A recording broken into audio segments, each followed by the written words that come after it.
بسم الله الرحمن الرحيم.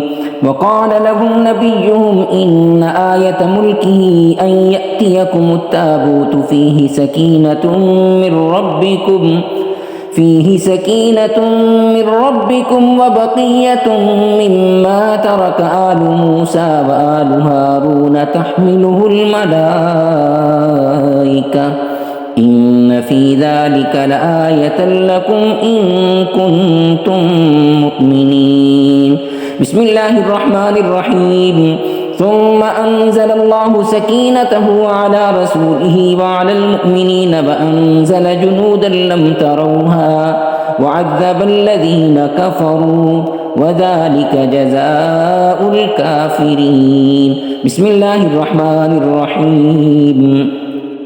إلا تنصروه فقد نصره الله إذ أخرجه الذين كفروا ثاني اثنين إذ هما في الغار إذ يقول لصاحبه لا تحزن إن الله معنا فأنزل الله سكينته عليه وأيده بجنود لم تروها وجعل كلمة الذين كفروا السفلى وكلمة الله هي العليا والله عزيز حكيم.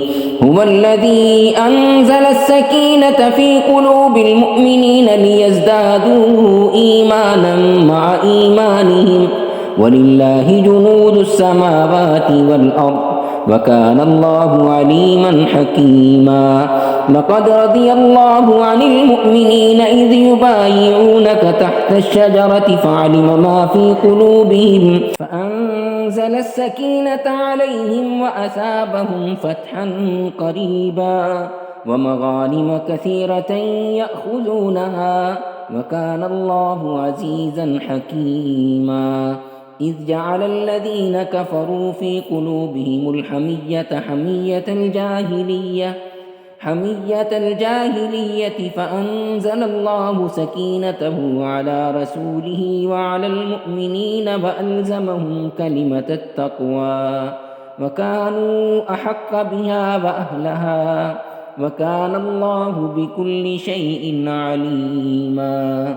صدق الله العظيم.